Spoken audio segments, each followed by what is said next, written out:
କଥା ଛୁଆ ମନ ଲୋକ ଆଜି ଆଲୋଚନା କରିବା 17 ଅଙ୍କେ ଭୂମିକମ୍ପ ହେଲା। ଆଗରୁ ଆଲୋଚନା କରିଥିଲେ 54 ଅଙ୍କେ ଭୂମିକମ୍ପ। ये हिसाब अलग 54 अंक हूँ अलग महापुरुषों अंक जो 17 अंक ये महापुरुषों अंक नहीं कि मारखंड अंक नुह ये हूँ मुकुंद देव 17 अंक निर्वाचन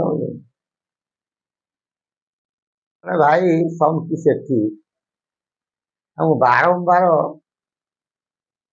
कमेंट लिखे तार मुकुंद देव अंकटा केबेठू आरंभ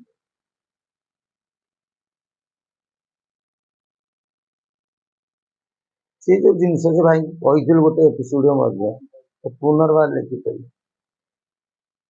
ये पाखे निवेदन से केते गुटे जिन कैमेरा आगे खोलिकी कही हम ना बर्तमान समय काकुड़ी खंडे दिए पचे काकुड़ी कियारी क्या देखा गुरु मार्ग केते गुटे जिन अच्छी संपूर्ण परिप्रकाश कर हुए ना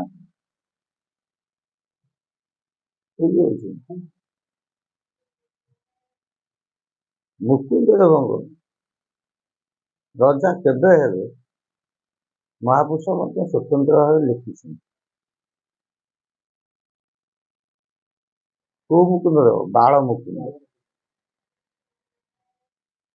बुझी हो ना बुझे बाल मुकुंद केशव नारायण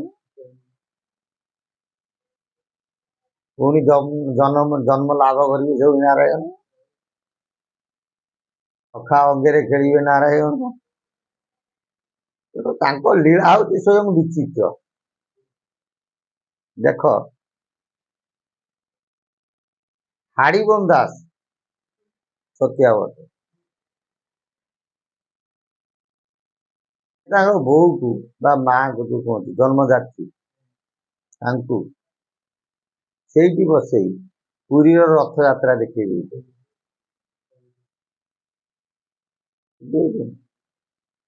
ठाकुर हाड़ीबन दास को कथा माने क्षेत्र को आस कौटी की छतिया को आसपा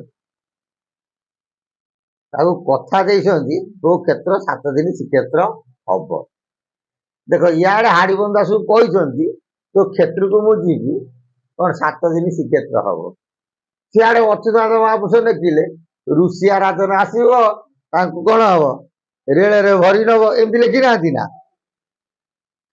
ऋषिया नहीं पार ना तदंत ब्रिटिश बल आसवे से ठाकुर को नहीं जीवे बहरी स्टेशन इंजिन भांग गोटे विचित्र लीला से कहती करी कराऊ थाए से बिनु आन कई ना इे कहती ध सियाड़े कहती बाड़ा ये तार गोटे ड्रामा बुझे जुगे जुगे गोटे विचित्र लीला जुआड़े गोटे भाया मीडिया दरकार ना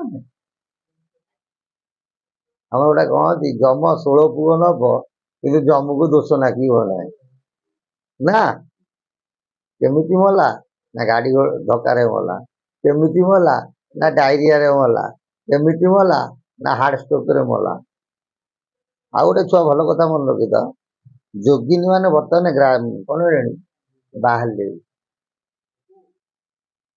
कहते आम जो पुरी जाइए कौन बड़ दूर देखिले बिले देखी मार्जर मान जोगिनी भेष धर ठीक तापर तुम देख खाली भेंडा गुराक मर जाऊना बर्तमान समय बेसी मरुना आम छुआ बेले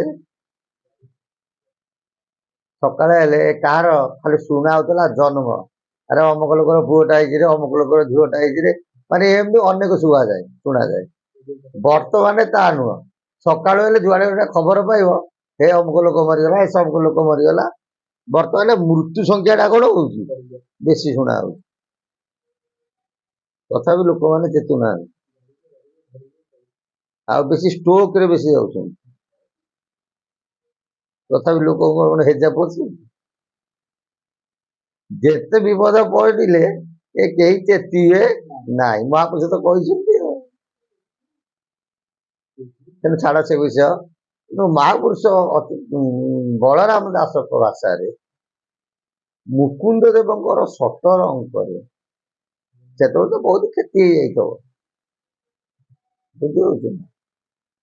ସେ ଭକ୍ତମାନଙ୍କ ପାଇଁ ଫେର ପରୀକ୍ଷା। ତାଙ୍କ ସତର ଅଙ୍କରେ କଣ ହବ? ଭୟଙ୍କର ଭୂମିକମ୍ପ ହବ। କଳି ଆଗତ ଭବିଷ୍ୟାନ୍ତ ବଳରାମ ଦାସଙ୍କର 4ର୍ଥ ଅଧ୍ୟାୟ। ସତରେ ଚହଳ ପଡ଼ିବ, କେହି ତା ଜାଣି ନ ପାରିବ। ମାଘ ସପ୍ତମୀ ସେଦିନରେ, ଭୂମିକମ୍ପ ହେବ ସେଦିନରେ। ଠାବେ ଠାବେ ଯେ ଭାଗବତ, ହୋଇବ ସଂସାରେ ବିଖ୍ୟାତ। କାହିଁ ବା ଭୂମିକମ୍ପ ହେବ, କେହି ତା ଜାଣି ନ ପାରିବ। ଏ ରୂପେ ହୋଇବଟି ଜାଣ, ସତର ଅଙ୍କରେ ପ୍ରମାଣ। ଆଉ କେତେ ମହାପୁରୁଷ ଖୋଲି କହିଥାନ୍ତି, ଆଉ କଣ ଖୋଲି କହିଥାନ୍ତି? ମୁକୁନ୍ଦ ଦେବଙ୍କର 17 ଅଙ୍କରେ ମାଘ ମାସ ସପ୍ତମୀ ଦିନରେ ଭୂମିକମ୍ପ ହେବ, ତାକୁ କେହି ଜାଣିପାରିବେ।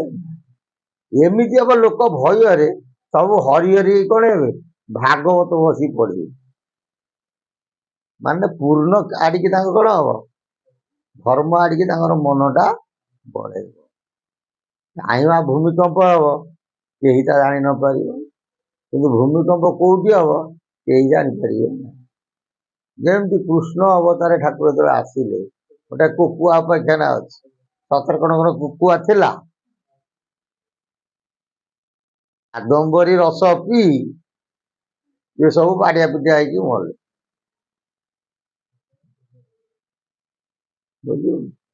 ଇଏ ସେମିତି ଭୂମିକମ୍ପ କୋଉଠି ହବ କେହି ଜାଣିପାରିବେନି। କିନ୍ତୁ ଭୂମିକମ୍ପ ହେଲା ବୋଲି କଣ ହବ, ଉଛୁଳି ପଡ଼ିବ। ଯାହାଫଳରେ ଲୋକ ଭୟ କରିକି ସେଠୁ ଧର୍ମ ବାଟରେ କଣ ଗମନ କରିବେ। ଏ ରୂପେ ହୋଇବଟି ଜାଣ, ସତର ଅଙ୍କରେ। ମୁକୁନ୍ଦ ଦେବଙ୍କ 17 ଅଙ୍କରେ ଏ ଘଟଣା ଘଟିବ ବୋଲି ମହାପୁରୁଷ ଅଚ୍ୟୁତାନନ୍ଦ ଦାସଙ୍କ ସହିତ ବଳରାମ ଦାସ ମଧ୍ୟ ଆମମାନଙ୍କୁ ଦିଗ୍ଦର୍ଶନ ଦେଇଯାଇଛନ୍ତି। କାଲି ଜଣେ ପଚାରିଲା, ଆମକୁ କହିଲା ଠାକୁର ଜନ୍ମ ହେଲେଣି। ଆମେ କହିଲେ ଆମ ଶାସ୍ତ୍ର ମତରେ ଜନ୍ମ ହେଇ ନାହାନ୍ତି, ବର୍ତ୍ତମାନ ସଖା ଅଙ୍ଗରେ ଲୀଳା ଚାଲିଛି। ନା ଆମେ ଆଉ କଣ ଦେଖିପାରିବୁନୁ? ଆମକୁ ସେ କଥା ଆମେ କହିପାରିବୁନି। ମା ପାତ୍ରେ କେତେ ଦିନ, ନା ମାରୁ ମାରୁ ଯେତେ ଦିନ ନା ନାଇଁ। ଏ ଜନ୍ମରେ କିଛି ନହେଲା, ଯେତିକି ତ ସେତିକି ରହିବ, ପୁଣି ଆଉ ଥରକୁ ଆଇଲେ ହବ।